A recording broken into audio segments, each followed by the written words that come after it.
Hi guys, welcome to my channel. Today we're going to be reviewing the movie Beneath the Facade. It was produced by Bolaji Ogomola and it's on our YouTube channel. Please do well to watch and subscribe. It will be definitely worth your data. So I would like to explain some terms used in the movie, and I would like to start with this scene. What? It sounds like you have a UTI or thrush. Are you still douching? Yes, no. Hey, God almost saying if I don't do it, it will look like I'm dead. First is I would like to talk about UTI. So UTI is a urinary tract infection that affects majorly the urinary system, which includes the bladder, the kidney, the urethra. And it comes with this burning sensation while urinating and the urge to urinate frequently, also cloudy or strong smelling urine as well. They also talked about douching. Douching is the practice of inserting or cleaning the vagina using water or other fluids, that is introducing this fluid using a specially designed bottle or bag to introduce this fluid into the vaginal canal to eliminate odor or cleanse the vagina. Now this is not recommended because when you douche, you disrupt the natural balance of the vagina, thereby allowing bacteria to grow. There are healthy bacteria there that help to fight off bad bacteria. So when you douche, you are washing off both the good bacteria and the supposed bad bacteria. Most people do that after menstruating, some do that after an intercourse. It doesn't matter when you decide to do it, it is a wrong practice. And the main mention of UTIs being sexually transmitted. Yes, it can be sexually transmitted. Also, douching, like they said in the movie, douching can also affect or lead to UTI. How? So because when you douche, you disrupt the natural balance of the vagina, thereby making the bacteria there to grow, and they can potentially spread to the urethra. And when they spread to the urethra, it can lead to an infection. So yes, douching can potentially cause UTI. See this guy. I don't think gynecologist. Why are you shy? Mommy, see, I can't be discussing these things with you. It's weird. See, I am your mother. Something like this, that is why I'm here. Mommy, Emma hasn't touched me in a while. For how long? Not too long. No, now. It's supposed to be every day, yes. Okay, tell me, what did you do? After work, you come back in the night. Don't you realize? Oh my God, Mommy, it's okay, stop. You need to show him what is missing and what you have. By wearing those short bomb, see, that will surely part of your body. Those were solid advice from the mother to her daughter. Weird conversations, some might say, but solid advice. So make your man want it. Get him interested. Why the stress? You want it, you work for it. But they kept on mentioning, the mother kept on mentioning that she's a gynecologist, so she shouldn't be shying away from conversations like that. Normally girls shouldn't be shying away from conversations like that. But the fact that she keeps mentioning that you are a gynecologist, so you are a gynecologist. Yeah, she's a gynecologist. A gynecologist is someone that is a doctor or a physician that specializes in diagnosing and treating diseases related to the female reproductive system. She's a gynecologist, not a sociologist. If they had said in the movie that she had a low libido, then as a gynecologist she should be able to do something. But that wasn't what they were portraying in the movie. So that's I need you guys to know the difference. She's a gynecologist, not a sociologist.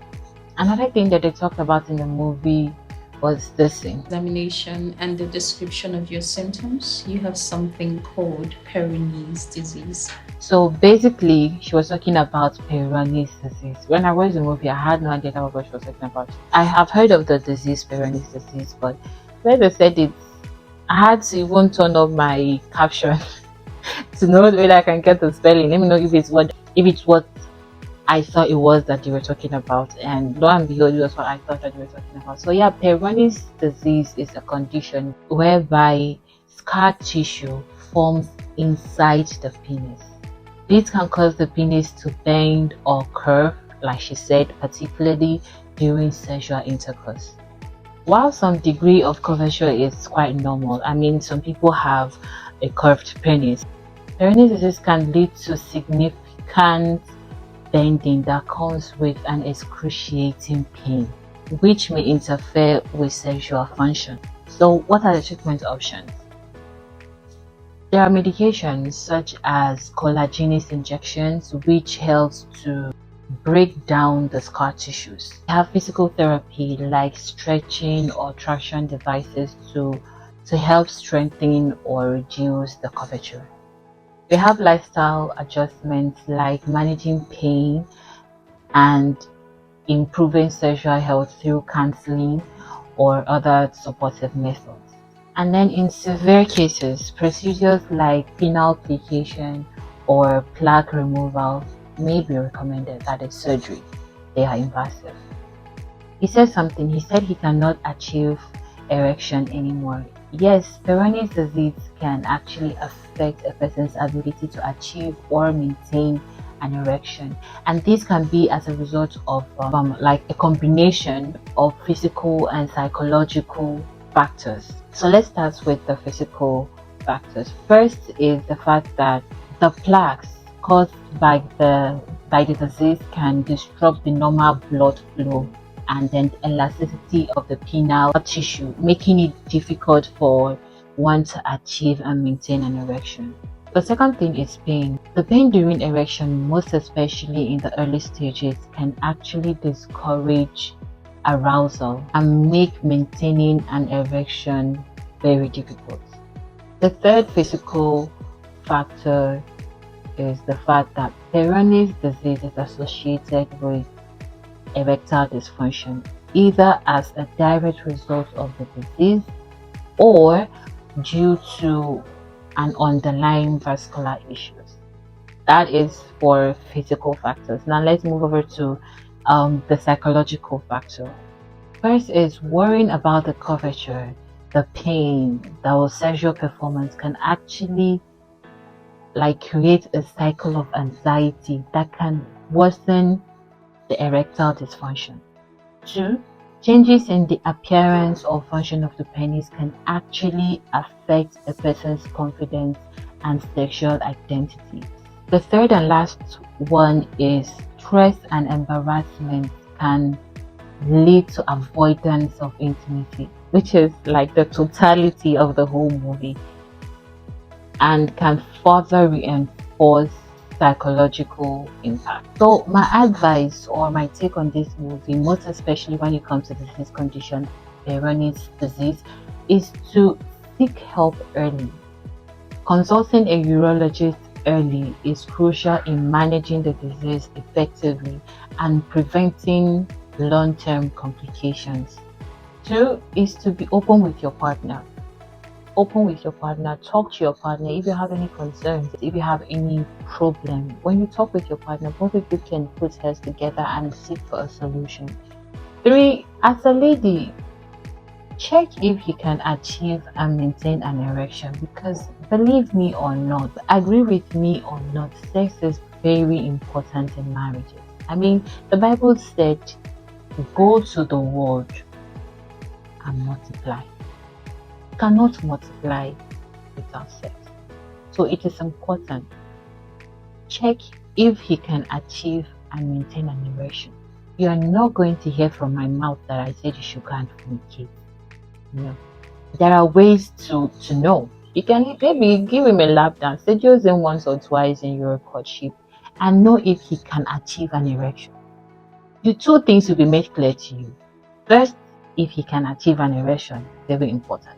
2, if he has self-control. If he achieves an erection and doesn't force himself on you, that means he has self-control, so you can sit back on your box. My last advice, my last take on this movie is, don't feel embarrassed about a problem that can be fixed. You say, oh, I don't know how you're going to see me. No, So there you have it, Beneath the Facade from a Nurse's Lens. So if you want more movie reviews like this, or I know I didn't go in depth because I really want you to go to her YouTube channel and watch this movie. It has a whole lot of lessons. I don't want to spoil a whole lot of things in the movie because I want you to watch it, and I want you guys to please subscribe to her channel. And as you're doing that, you can also subscribe to my channel because I will be having more of this movie reviews. And if there are movies that you want me to review like this, please let me know in the comment section, and I will review them for you. Thank you, and see you next time. Bye.